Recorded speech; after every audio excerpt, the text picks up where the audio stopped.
Dito Siregar, NIM 2110402019, kelas 1A, jurusan Ekonomi Syariah.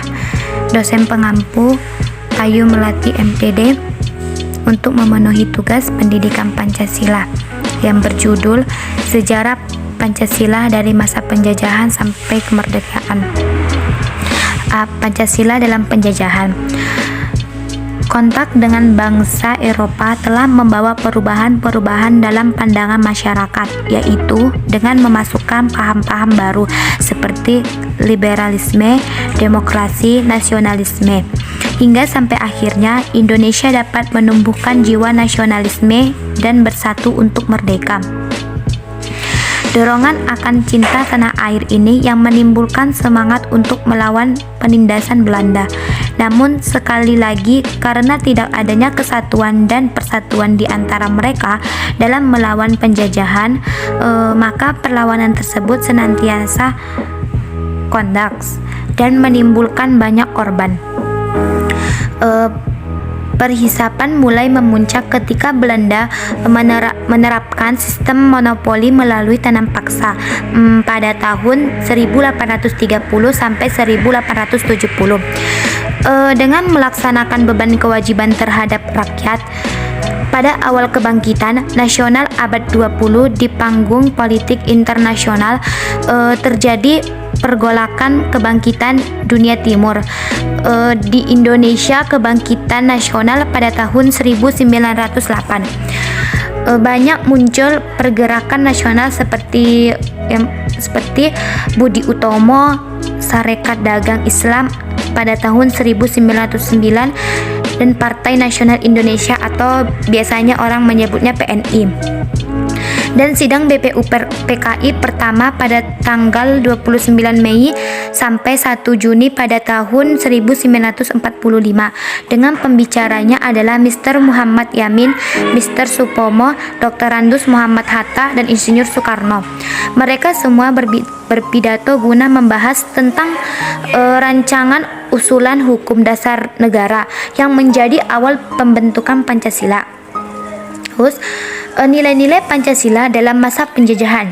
Pertama yaitu nilai-nilai Pancasila telah ada pada bangsa Indonesia sebelum bangsa Indonesia menjadi sebuah negara. Pada saat itu sudah ada nilai-nilai budaya dan nilai-nilai agama yang penerapannya masih belum utuh, seperti kerajaan. Pertama di Indonesia yaitu Kutai. Setelah kerajaan Majapahit hilang, maka berkembanglah kerajaan-kerajaan Islam seperti Demak dan yang lainnya. Yang kedua, pada saat itu mulailah berdatangan orang-orang Eropa ke Indonesia yang ingin mencari pusat tanaman rempah-rempah. Pada awalnya, bangsa Portugis menunjukkan perannya dalam bidang perdagangan yang meningkatkan menjadi praktek penjajahan. Terus yang B, Pancasila dalam zaman proklamasi. Proklamasi merupakan titik kulminasi atau jenuh perjuangan bangsa Indonesia melawan penjajah.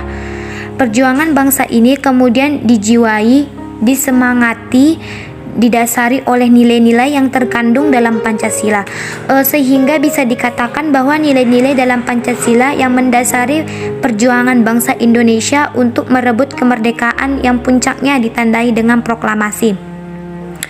Dan pada tahun 1950-an muncul inisiatif dari sejumlah tokoh yang hendak melakukan interpretasi ulang terhadap Pancasila. Saat itu muncul perbedaan perspektif yang dikelompokkan dalam dua kubu.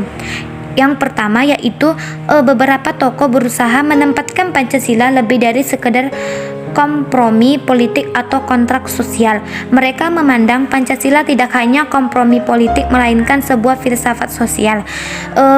Selanjutnya yang kedua yaitu mereka yang menempatkan Pancasila sebagai buah kompromi politik.